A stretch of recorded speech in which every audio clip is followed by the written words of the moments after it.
بسم اللہ الرحمن الرحیم۔ دعاؤں کی قبولیت کے سنہرے واقعات، سبق نمبر 13۔ ایوب علیہ السلام کا صبر۔ اللہ کے نیک رسول اور خلیل ابراہیم علیہ السلام کی نسل میں ایک پیغمبر بڑے صبر کرنے والے اور شکر کرنے والے گزرے ہیں، جن کا صبر ضرب المثل ہے۔ ان کا نام ایوب علیہ السلام تھا۔ ایوب علیہ السلام نہایت دولت مند، مالدار اور بڑے زمیندار تھے۔ دمشق کے اطراف کے علاقے بثینہ میں ان کی بڑی کھیتی تھی۔ بہت مال اور سامان اور جانوروں کی کثرت نے انہیں علاقے کا سب سے بڑا اور با اثر زمیندار بنا دیا تھا۔ بڑے مالدار ہونے کے ساتھ ساتھ وہ بہت سخی اور دریا دل بھی تھے۔ غریبوں، مسکینوں اور بیواؤں پر خوب دل کھول کر خرچ کرتے۔ کوئی سوالی ان کے دروازے سے خالی ہاتھ نہیں لوٹتا تھا۔ ایوب علیہ السلام بہت شکر کرنے والے بھی تھے۔ وہ ان نعمتوں پر ہمیشہ اللہ تعالیٰ کا شکر ادا کرتے تھے۔ اللہ تعالیٰ کی سنت ہے کہ وہ اپنے برگزیدہ بندوں کو امتحان میں ڈالتا اور ان کے ایمان کو آزماتا ہے۔ اللہ تعالیٰ نے ایوب علیہ السلام کو بھی آزمائش میں ڈالا۔ ان کی اولاد جن مکانوں میں رہتی تھی وہ گر پڑے، اور تمام اولاد مکانوں کے ملبے کے نیچے آ کر دب گئی۔ لٹیروں کے ایک بڑے گروہ نے ان پر دھاوا کیا، وہ ان کے تمام جانور ہانک کر لے گئے۔ کھیتی کی زمین کو آگ نے جلا دیا۔ خود ایوب علیہ السلام کو کوڑ کی بیماری ہو گئی، پھوڑے خراب ہو گئے اور صورتحال سخت خراب ہو گئی۔ ایسی حالت میں بھلا کون ساتھ رہتا ہے؟ تمام دوست احباب چھوڑ چھاڑ کر چلتے بنے۔ سوائے ایک بیوی علیہ کے اور کوئی ڈھارس بندھانے کو باقی نہ رہا۔ دو ایک پرانے دوست البتہ کبھی کبھار دیکھنے آ جاتے۔ علیہ بڑی اچھی خاتون تھی۔ وہ ایوب علیہ السلام کے اچھے دنوں کی ساتھی تھی۔ اس نے کہا، آرام کے دنوں میں ان کے ساتھ رہی ہوں، اب ان پر کڑا وقت آیا ہے تو بھی ساتھ نبھاؤں گی۔ بستی کے لوگوں نے ایوب علیہ السلام کو بستی سے نکال دیا۔ علیہ انہی بستی کے باہر ایک خیمے میں لے آئی۔ وہ ان کے نیچے راکھ بچھاتی اور انہیں ہر طرح سے آرام پہنچانے کی کوشش کرتی۔ رہنے کا مسئلہ تو کسی نہ کسی طرح حل ہو گیا، لیکن کھانے پینے کا بندوبست کیسے ہوتا؟ سیدنا ایوب علیہ السلام تو کام کاج کے قابل نہیں رہے تھے۔ بستی کے لوگ قریب نہیں پھٹکتے تھے، مدد کیا کرتے؟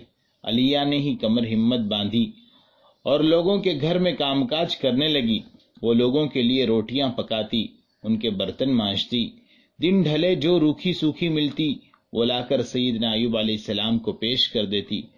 غرض آزمائش کے 18 برس اس نے سیدنا ایوب علیہ السلام کی بڑی خدمت کی اور کبھی حرف شکایت زبان پر نہ لائی۔ خود سیدنا ایوب علیہ السلام کا صبر و شکر بھی زبردست تھا۔ زبان مبارک ہمیشہ ذکر الہی سے تر رہتی۔ 18 برس کہنے کو تو 18 برس ہیں، لیکن جب جھیلنے پڑیں تو یہ بہت لمبی مدت بن جاتی ہے۔ آدمی بیمار ہو، بستر پر پڑا ہو تو چند گھڑیاں بھی کاٹے نہیں کٹتی۔ ایک مرتبہ علیہ کہہ بیٹھی، میرے سرتاج، رب تعالیٰ سے دعا کیوں نہیں کرتے کہ وہ تکلیفیں دور کر دے؟ تھوڑے ناراض ہوئے، بولے، آرام میں 70 برس گزارے، اب 70 برس اسی حالت میں گزاروں تو حساب برابر ہو۔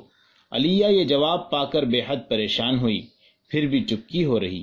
ایک روز وہی دونوں دوست جو کبھی کبھار بھولے سے آیا کرتے تھے ملنے کو آئے۔ باتوں باتوں میں ایک نے دوسرے سے کہا کہ معلوم ہوتا ہے ایوب نے کوئی بڑا گناہ کیا ہے جو اتنی کڑی سزا پا رہا ہے۔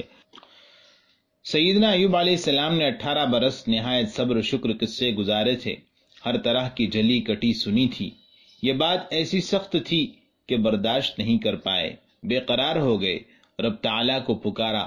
قرآن مجید نے ان کی دعا کا اس طرح ذکر کیا ہے، وَأَيُّوبَ إِذْ نَادَى رَبَّهُ أَنِّي مَسَّنِيَ الضُّرُّ وَأَنْتَ أَرْحَمُ الرَّاحِمِينَ۔ اور ایوب کی اس حالت کو یاد کرو جبکہ انہوں نے اپنے پروردگار کو پکارا کہ مجھے یہ بیماری لگ گئی ہے اور آپ سب رحم کرنے والوں سے بڑھ کر رحم کرنے والے ہیں۔ اللہ تعالیٰ نے ان کی دعا قبول فرمائی۔ فَاسْتَجَبْنَا لَهُ فَكَشَفْنَا مَا بِهِ مِنْ ضُرٍّ وَآتَيْنَاهُ أَهْلَهُ وَمِثْلَهُمْ مَعَهُمْ رَحْمَةً مِّنْ عِنْدِنَا وَذِكْرَىٰ لِلْعَابِدِينَ۔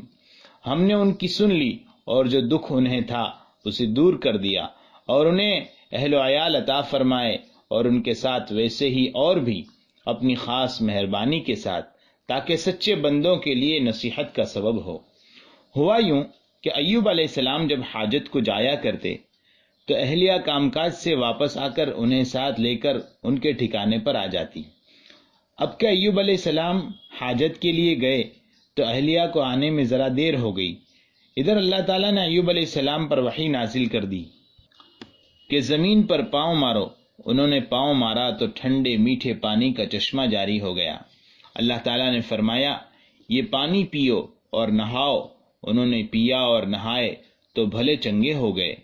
اس طرح ایوب علیہ السلام پہلے سے زیادہ خوبصورت ہو گئے، بدن چمکنے لگا، فرشتوں کے ذریعے پوشاک پہنائی گئی، سونے کی ٹڈیوں کی بارش ہوئی، پھر وہ ایک طرف ہو کر بیٹھ گئے۔ اہلیہ آئی، پہچان نہ پائی، انہی سے پوچھنے لگی اے اللہ کے بندے، یہاں میرا شوہر ایوب نبی تھا، وہی بیمار سا، تم نے تو نہیں دیکھا؟ سیدنا ایوب علیہ السلام نے مسکرا کر کہا اللہ کی بندی، میں ہی ایوب ہوں۔ وہ حیران ہو کر بولی مجھ دکھی عورت سے مذاق نہ کرو۔ بولے بھلا میں کیوں مذاق کرنے لگا؟ ارے بھلی مانس، میں ایوب ہی ہوں، آزمائش ختم ہوئی، اللہ نے مجھے بھلا چنگا کر دیا ہے۔